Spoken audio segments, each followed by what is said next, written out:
It's another beautiful day here in Virginia. The snow is gone, hopefully for good. In this week's video, I want to talk to you about this little horn power of Daniel 7, where the iron of the Roman Empire has gone into the feet, which is a mixture of iron and clay. So who is this little horn power? And what does it have to do with us today? Let's open the Bible and see what it has to say.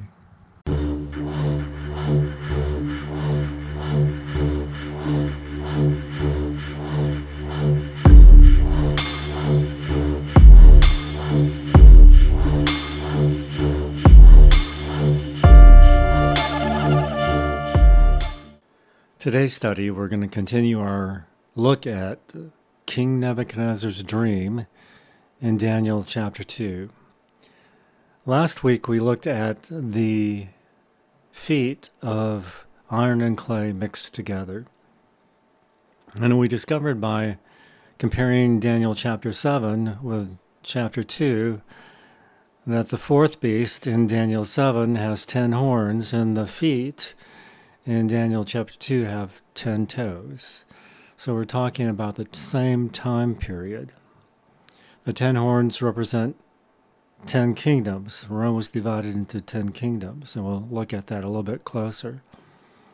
And what we discovered in Daniel chapter 7 is that this little horn power has specific characteristics. And today we're going to look at those characteristics and see if we can determine who they point to, who this little horn power is. Let's start in Daniel chapter 7. I considered the horns, verse 8, and behold, there came up among them another little horn, before whom there were 3 of the first horns plucked up by the roots.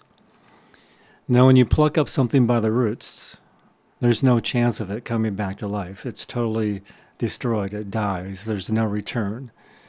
If you leave roots in the ground, it has a chance to grow again. But these little horns were plucked up. But these 3 horns that were plucked up by the little horn were plucked up by the roots.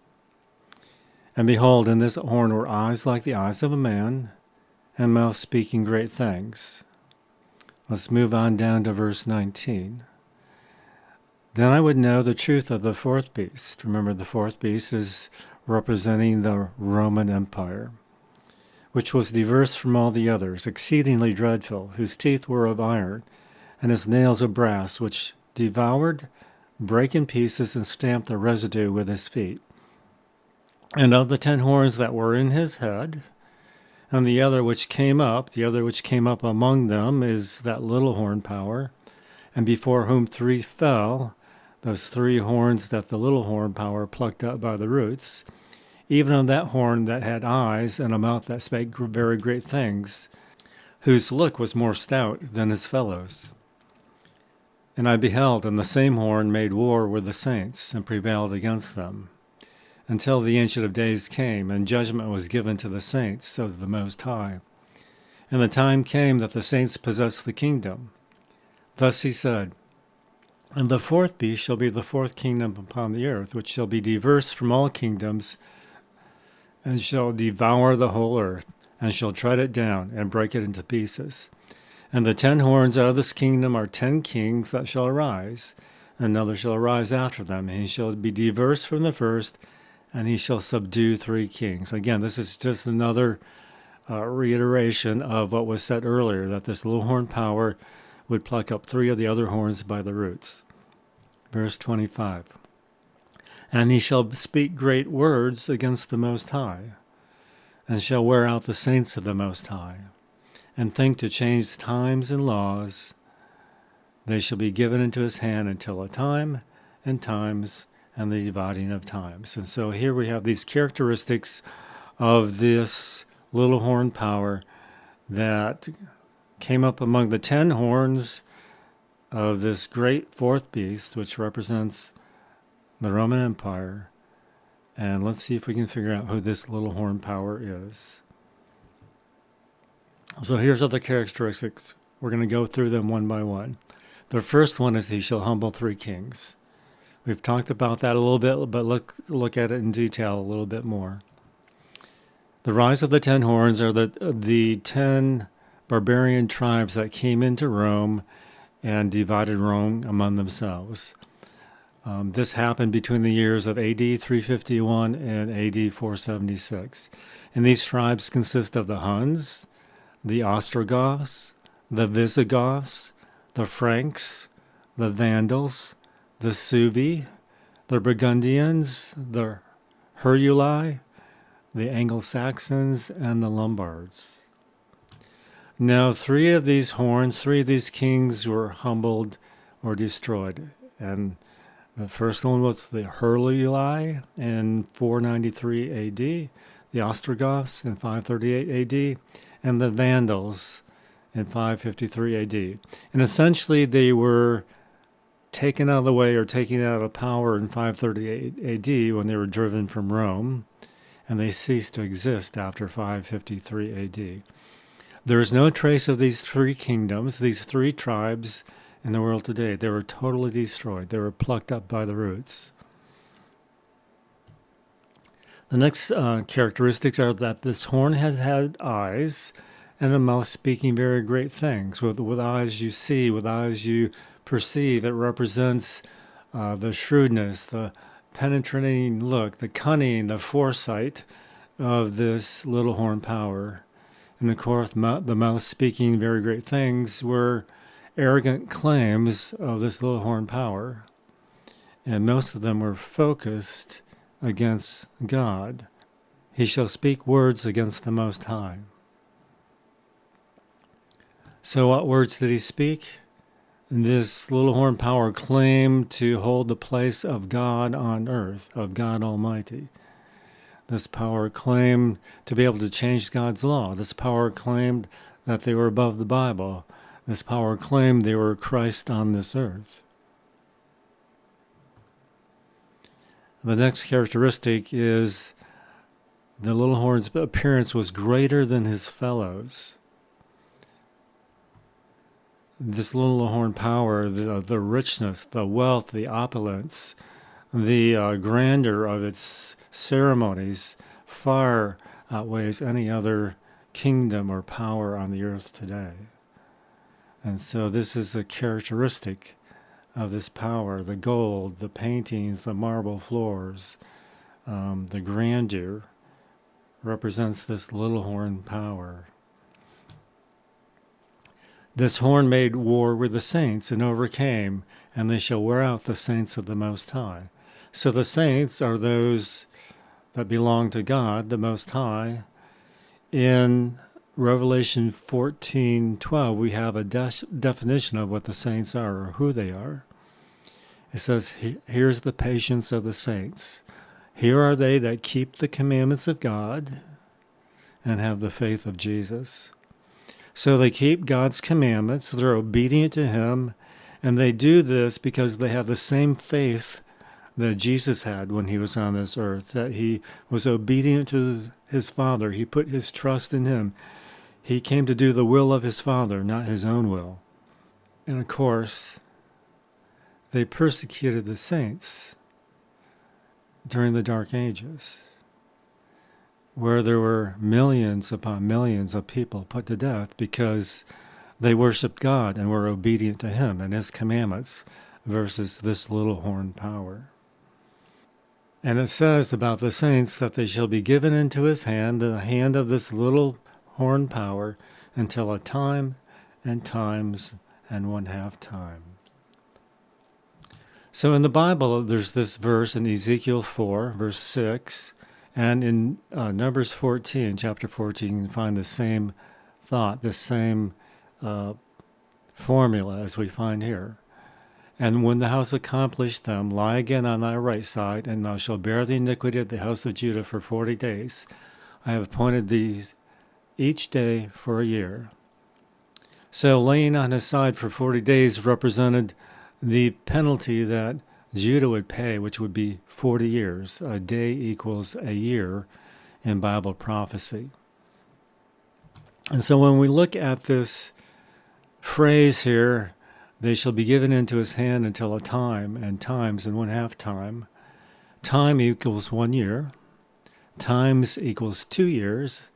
And 1/2 times equals 1/2 a year. So this represents a total of 3.5 years.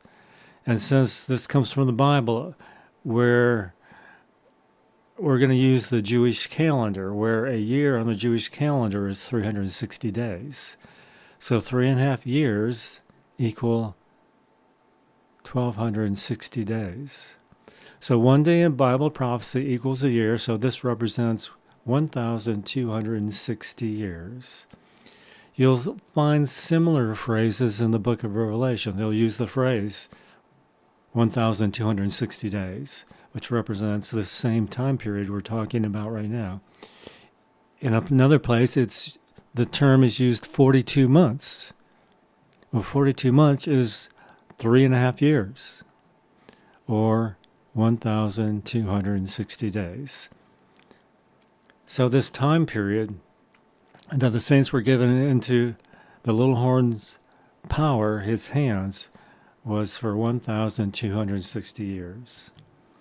This little horn power persecuted the people of God for 1,260 years, from 530 AD, that's when he plucked up the other 3 horns by the roots, to 1798, where this little horn power was taken captive by General Berthier of the army of Napoleon. This period of time is known as the Dark Ages.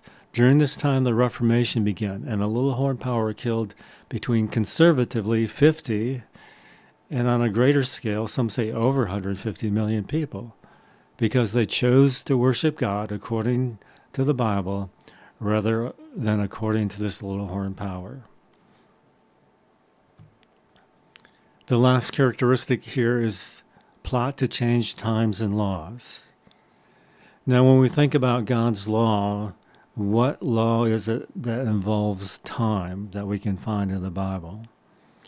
Well, that's found in Exodus chapter 20, verses 8 through 11. This is the 4th commandment of God's 10 commandments that were spoken to the people of Israel. And then later God would write them with his finger on the tablets of stone. And unfortunately, he had to do it twice because Moses broke the first set because of the sin of the people when he came down from the mountain for meeting with God. This is what it says in verse 8. Remember the Sabbath day to keep it holy. 6 days shalt thou labor and do all thy work. But the 7th day is the Sabbath of the Lord thy God. In it thou shalt not do any work, thou, nor thy son, nor thy daughter, thy manservant, nor thy maidservant, nor thy cattle, nor thy stranger that is within thy gates. For in 6 days the Lord made heaven and earth, the sea, and all that in them is, and rested the 7th day. Wherefore the Lord blessed the Sabbath day and hallowed it. So we can see here in verse 10 that the 7th day is the Sabbath of the Lord thy God. Lord in all caps represents the tetragrammaton, which is, people aren't sure how it's pronounced, but some people will say Jehovah. Some people will say Yehovah. There may be some other pronunciations as well, but this is referring to God who created the heavens and the earth. So here we find this element of time in terms of days in God's commandments. So what does this little horn power do to change laws and change times? Here's what this little horn power does. This little horn beast or power claims to have changed God's law, changing the Sabbath from the 7th day of the week, Saturday, to the 1st day of the week, Sunday. And this change is a mark of their authority. The little horn's power's own words. This is a mark of their authority.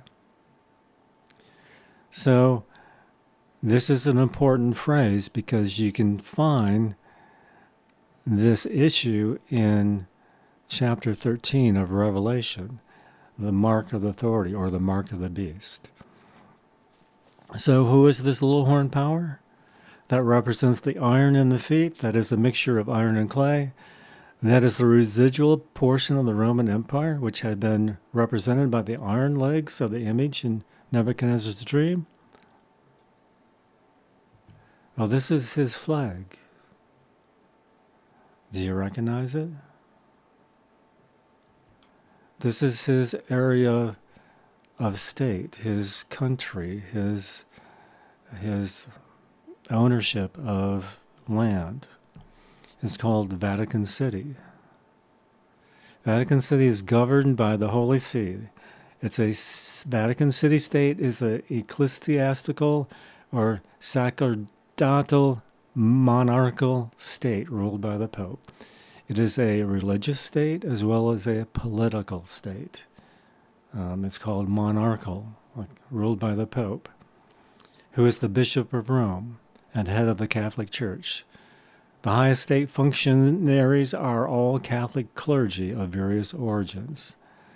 So how is Rome, the Empire of Rome that's represented by the legs of iron in Nebuchadnezzar's dream, gone into the feet of iron and clay mixed? It's through the Roman Catholic Church, this papal power, this papal state. Vatican City is a city-state surrounded by Rome, Italy. It is the headquarters of the Roman Catholic Church. And we also know that these 10 horns, with 3 were uprooted, the remaining 7 consist of modern-day Europe. And who is among them?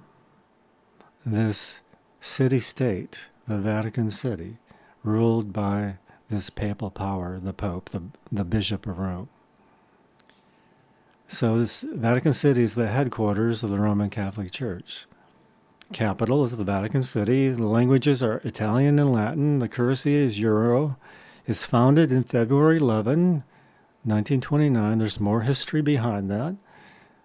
The population in 2024 was 882 people, and its area is 109 acres.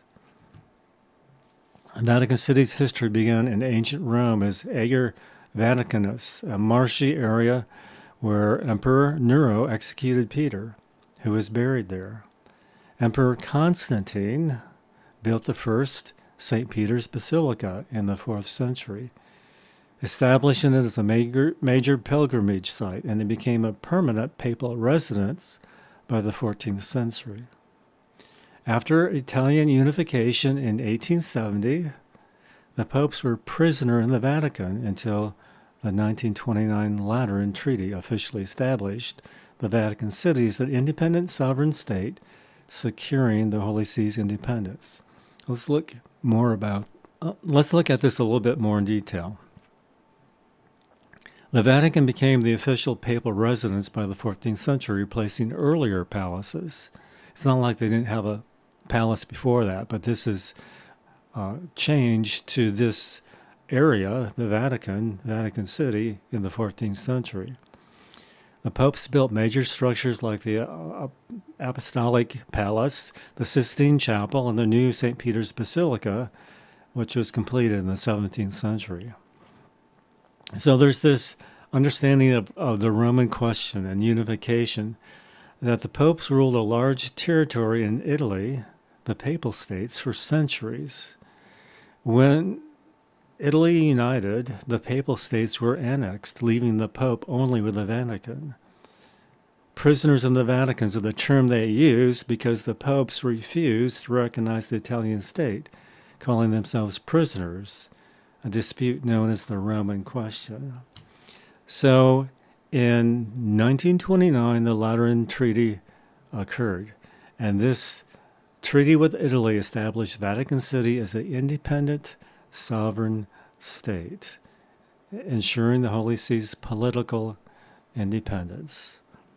So we can see that this little horn power consists of a religious and political power.